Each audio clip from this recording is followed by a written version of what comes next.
तो उदाहरण 15, यदि A vector B vector C vector समान परिमाण कैसे इनके समान के परस्पर लंब सदिश हैं, लंब के लिए क्या होगा, ए और बी का डॉट 0, बी और सी का डॉट 0 और सी और ए का डॉट 0।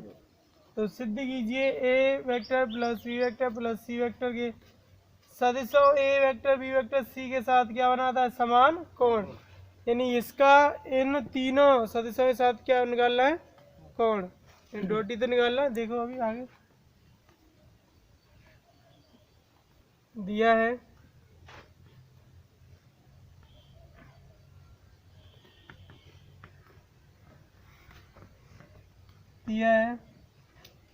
तो परिमाण कैसे एबीसी के समान, ए वेक्टर का परिमाण बराबर बी वेक्टर का परिमाण और बराबर क्या, सी वेक्टर का परिमाण।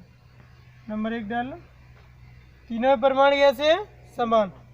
A vector B vector C vector समान परिमाण के परस्पर लंब, इन्हें समान तो परिमाण हो गया। अब इनके जो लंब सदिश है, परस्पर लंब सदिश है, कैसे है, लंब। तो लंब के लिए क्या होगा, तथा A vector dot B vector बराबर क्या, 0 और B vector dot C vector बराबर क्या, ये भी 0 और सी का एक से साथ कराएं, सी वेक्टर डॉट ए वेक्टर बराबर क्या, 0। नंबर 2 कंडीशन हो गई। शुरुआत में यदि A vector B vector C vector समान परिमाण के परस्पर लंब, तो परिमाण समान हो गए और लंबवत कब होंगे, जब इनके कोई से दो का योग डॉट क्या आएगा, 0। तो ए और बी का डॉट 0, बी और सी का डॉट 0 और सी और ए का डॉट 0, तो लंबवत हो गए और ये परिमाण भी समान हो गए। अगर तो सिद्ध कीजिए इसका, यानी A vector plus B vector plus C vector सदिशों ए बी सी के साथ बराबर कोण बनाता है। तो ये लेना है A plus B plus C. अब A vector plus B vector plus C vector का होल स्क्वायर बराबर क्या होगा, दोबारा तो लिखते हैं, होल स्क्वायर को हमेशा परिमाणी तो बोलते हैं। A vector plus B vector plus C vector के परिमाण का वर्ग बराबर क्या होगा, दोबारा लिख लो, A vector plus B vector plus C vector dot A vector plus B vector plus C vector. यहाँ तक किसी को आपत्ति? पहले 2 बात लेनी है शुरुआत में, तो दोनों का 2 बार लिख दिया, एक बार और ये दूसरी बार। अब उनका कर लो गुणा, ये ऐसे ही रहेगा, A vector plus B vector plus C vector के परिमाण का वर्ग बराबर ए का ए के साथ करें, ए डॉट ए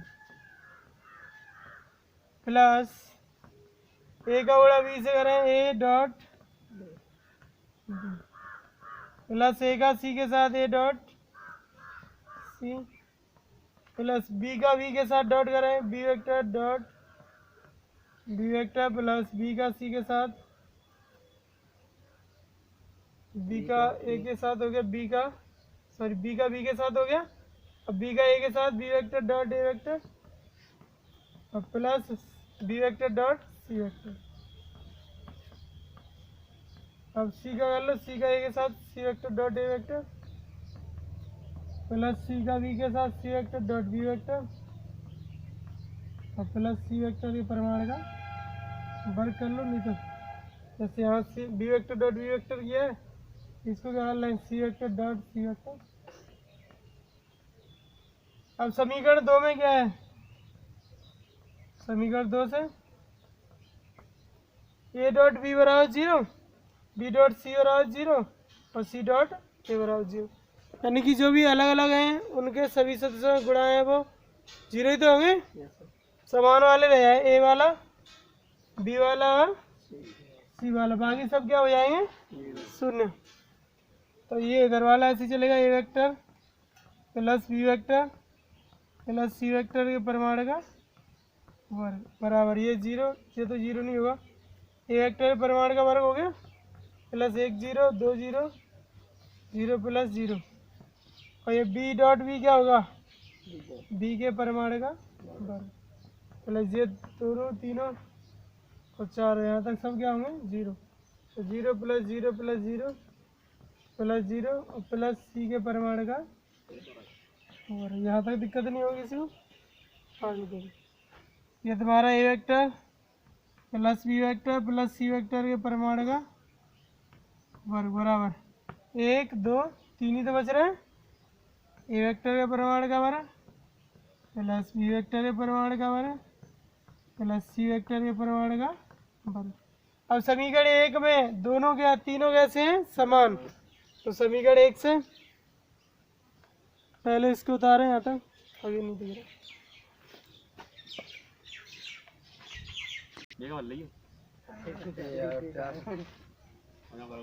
मुँह बंद कर ले, नीचे वाला नहीं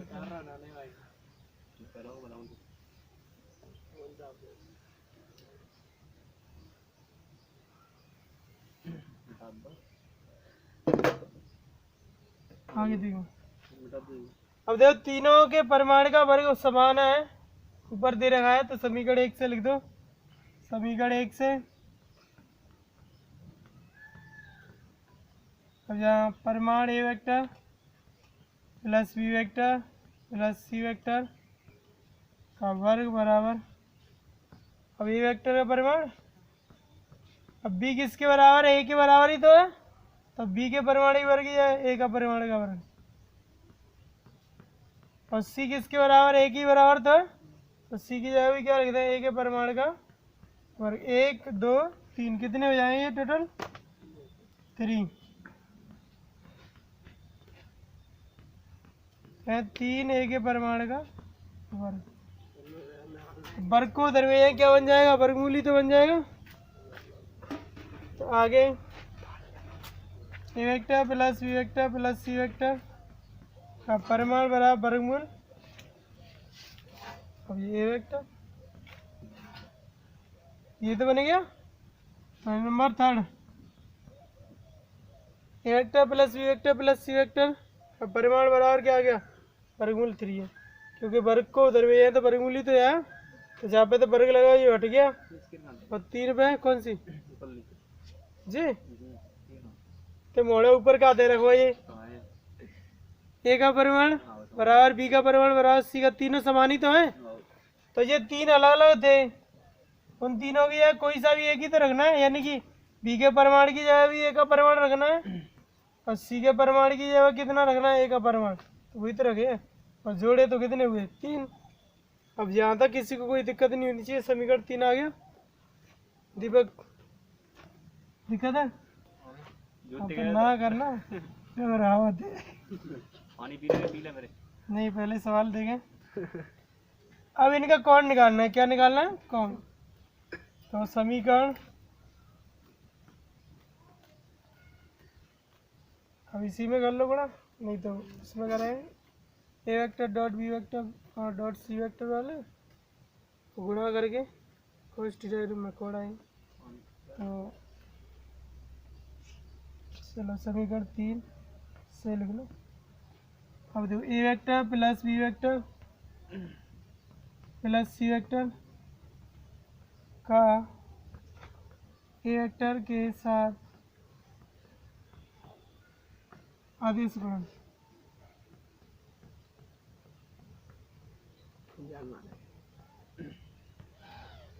तो A vector plus B vector plus C vector के साथ एक ही तो गुणा करें पहले, क्या बनेगा A vector plus B vector plus C vector dot क्या ए वेक्टर। अब दो सदिशों का आदेश गुणनफल किसके बराबर होता है, इस पहले वाले का परिमाण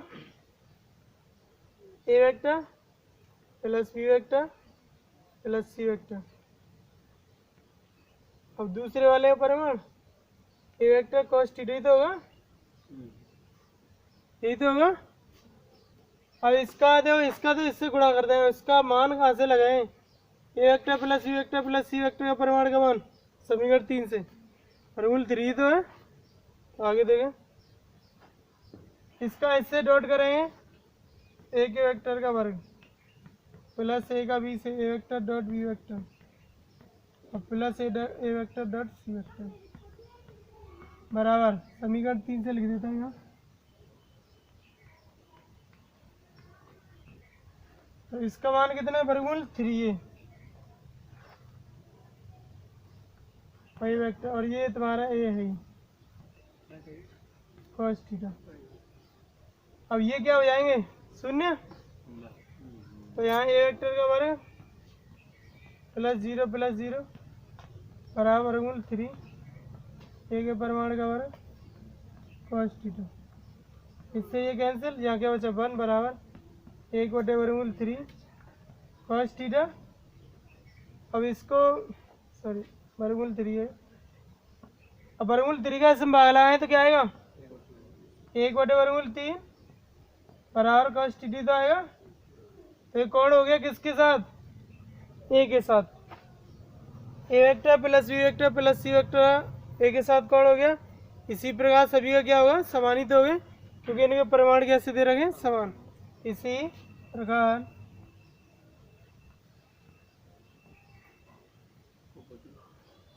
cos थीटा बराबर प्लस माइनस लगा सकते हैं 1/√3 तो सी के साथ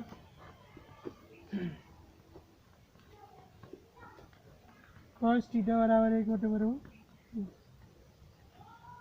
बता लो सही।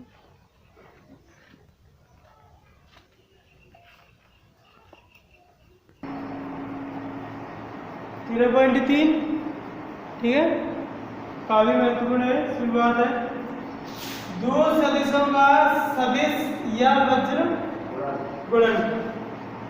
अब तक पढ़ा था हमने दो सदिशों का अदिश गुणन, अब पढ़ेंगे दो सदिशों का सदिश गुणन। सदिश गुणन को वज्र गुणन भी कहते हैं, ठीक है। सदिश गुणन को क्या कहते हैं, वज्र गुणन। तो डेफिनेशन है, दो सदिश ए वेक्टर और बी वेक्टर के मध्य कोण थीटा है, और थीटा होगा किसके मध्य, 0 से पाई के मध्य है। तो दोनों सदिशों का सदिश गुणन ए वेक्टर क्रॉस बी वेक्टर द्वारा निरूपित किया जाता है, जहाँ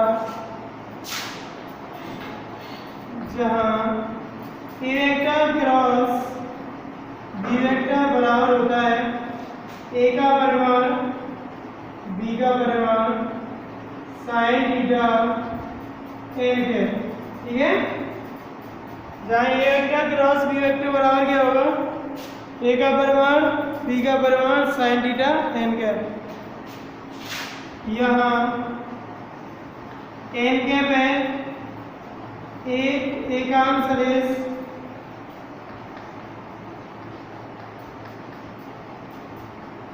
एकांक सदिश जो सदिश ए वेक्टर और बी वेक्टर के तल के लंबवत है।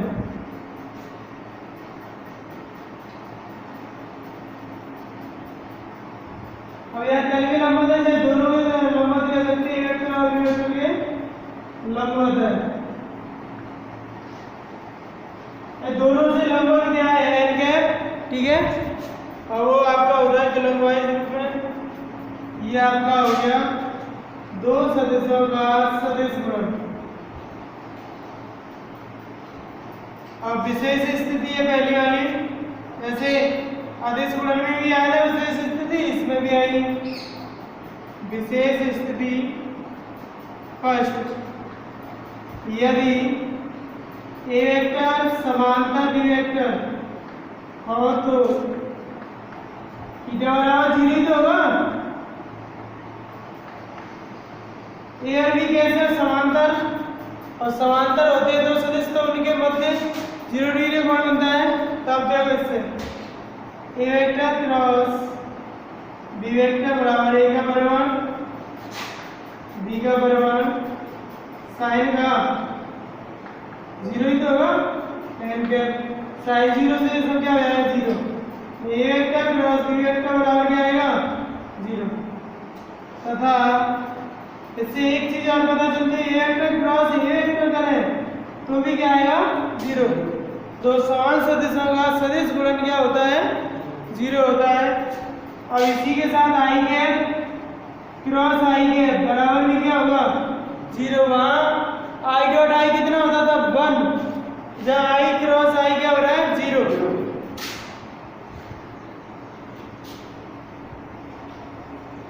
इधर देख लो जे कैप क्रॉस जे कैप भी क्या होगा 0, के कैप क्रॉस के कैप भी क्या होगा।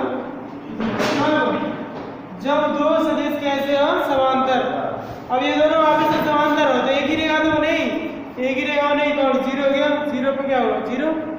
तो तुम्हारे यादव तारों विशेष स्थिति फर्स्ट हो गई। सेकंड कंडीशन जब ए वेक्टर और बी वेक्टर कैसे हैं लंबवत, परस्पर लंबवत, इसको क्या लिख सकते हैं ए वेक्टर लंबवत बी वेक्टर, तो थीटा बराबर कितना होगा पाई टू 90 डिग्री तो होगा।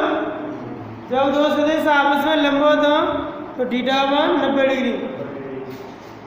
तो याद रखेंगे ए वेक्टर क्रॉस बी वेक्टर बराबर ए का परिमाण बी का परिमाण साइन 90 डिग्री टेन के। साइन 90 का मान कितना होगा, साइन 90 का मान होता है 1। ए वेक्टर क्रॉस बी वेक्टर बराबर ए का परिमाण बी का परिमाण एन के भी तो आ जाएगा, दोनों और परिमाण लेने पर दोनों पक्षों में परिमाण लेने पर तो ये आएगा ए वेक्टर क्रॉस बी वेक्टर परिमाण बराबर, ये तो परिमाण है ही ऑलरेडी, एन के का परिमाण हो जाएगा क्योंकि एन के का परिमाण होता है कितना 1, एन के का परिमाण कितना होता है 1। क्या समांतर वाली लंबवत वाली कंडीशन में आएगा ए वेक्टर क्रॉस बी वेक्टर बराबर ए का परिमाण बी का परिमाण, ठीक है। ये कंडीशन हो गई आपकी सही। एन के का परिमाण यानी कि लंब जो एकांक सदिश है उसका परिमाण ले तो कितना आएगा 1। इसी में आगे लिखेंगे इकाई सदिशों का नहीं नंबर नहीं, इसी में सेकंड में इकाई सदिशों का सदिश गुणन, दूसरी वाली कंडीशन में यहाँ आई कैप रख दिया मैंने, I cap cross J cap बराबर आई कैप का परिमाण जे कैप का परिमाण sine pi two N cap के आया ठीक है। तो जब ये दोनों आपस में सदिश गुणा कर रहे हैं तो लंबवत क्या होगा के कैप भी तो होगा इनमें भाई, ये एक कोने की तरह तो चलते हैं, ये करके देखा होगा भी एक्चुअल में एक दूसरे तीनों लंबवत ही तो होते हैं। नहीं बताया एक सवाल ताना गोलियां चल रही हैं बिल्कुल। तो यहाँ पे देखो आई कैप क्रॉस जे कैप, अब इसका परिमाण 1 इसका ही परिमाण 1 कि किसी एकांक सदिश का परिमाण कितना होता है 1। साइन 90 का मान 1, ये क्या बचा के कैप आई कैप क्रॉस जे कैप बराबर क्या आ गया के कैप। इसी प्रकार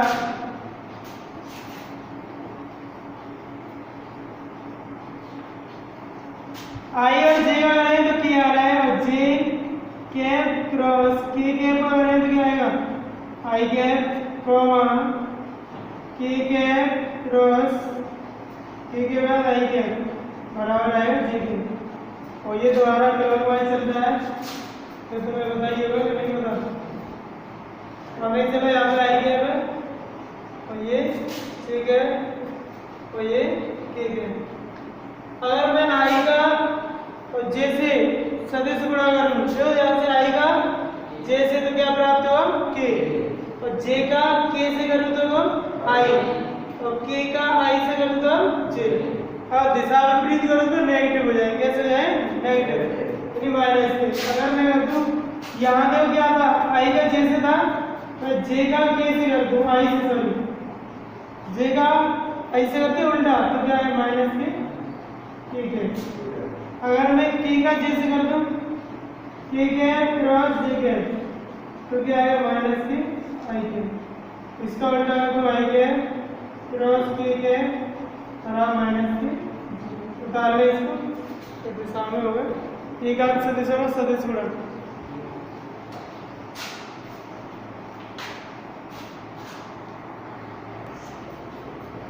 नोट में क्या लिख रहा है, सदिश गुणन क्रम में नियम का पालन नहीं करता, अर्थात A vector cross B vector not equal to B vector cross A vector, यानी बराबर नहीं होगा, चिन्ह ऋणात्मक होगा। या इसको ऐसे लिख सकते हैं A vector cross B vector बराबर माइनस के B vector cross A vector, यानी ये दो सदिशों का हम क्रम चेंज करेंगे सदिश गुणन में तो ऋणात्मक हो जाएगा। अगर हम बी को ए की जगह लाना चाहिए तो माइनस का, और वहाँ कोई दिक्कत नहीं थी अदिश गुणन में, सदिश गुणन में उतारे इसको, जल्दी उतारे। दो सदिशों के मध्य कोण, ये लेंगे दो सदिशों के मध्य कोण, ठीक है। इसमें भी सेम परिवर्तन है, दो सदिश ए वेक्टर और बी वेक्टर के मध्य कोण थीटा है, और ये कंडीशन है थीटा 0 से बड़ा है बराबर और पाई से छोटा है बराबर हो, तो दोनों सदिशों के मध्य कोण, और ये सदिश गुणन तो ए क्रॉस बी से निरूपित किया जाता है। यहाँ ए क्रॉस बी बराबर ए का परिमाण बी का परिमाण sin थीटा इनके, ठीक है। दोनों ओर परिमाण लेने पर ध्यान देना, दोनों ओर परिमाण लेने पर परिमाण ले लो तो ये क्या होगा, ए वेक्टर क्रॉस बी वेक्टर का परिमाण बराबर ये परिमाण का है, तो इसको ज्यादा बात दोबारा लगाने की जरूरत नहीं है, और ये हो जाएगा sin थीटा एन कैप का परिमाण, चूंकि एन कैप का परिमाण बराबर हुआ एक इकाई, किसी एकांक सदिश का हम परिमाण लेते हैं तो उसका मान कितना आता है, एक, ये ध्यान रखना, इसीलिए परिमाण किया गया है क्योंकि एन कैप को हटाने के लिए।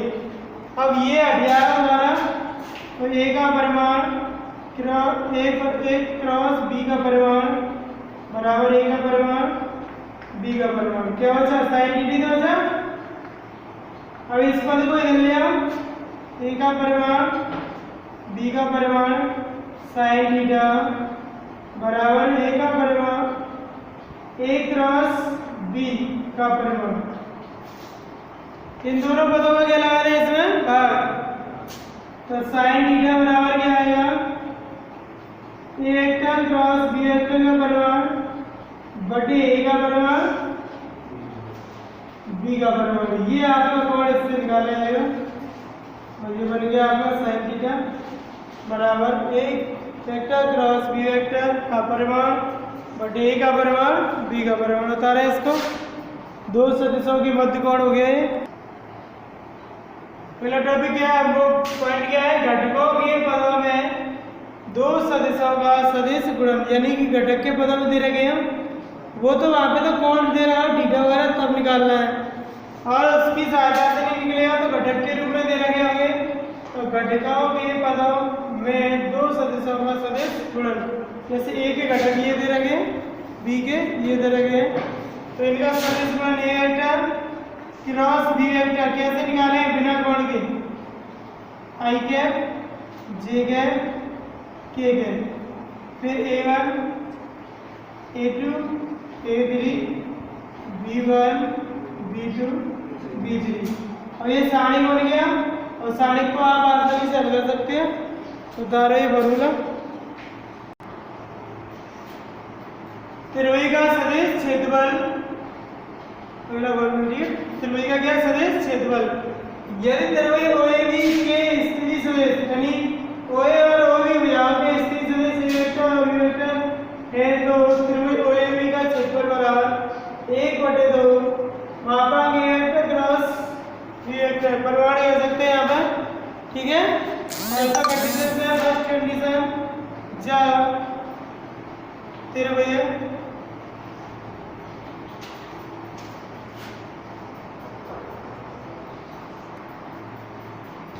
फर्स्ट कंडीशन है सर, जब तेरे भैया एबीसी के सीजों के इस जैसे एक और बी को सी वेक्टर हो तो तेरे भैया एबीसी का क्षेत्रफल 1/2 A vector cross B vector plus B vector cross C vector plus C vector cross A vector, ठीक है। अब जब तीनों चीज कहते हैं सररेख यानी एक ही रेखा पे स्थित हो तो त्रिभुज का क्षेत्रफल क्या आता है 0 के बराबर। अब 0 है तो ये पूरा 0 है इधर और 2 इसमें 0 लगा दिया बच्चा, A vector cross B vector plus B vector cross C vector plus C vector cross A vector.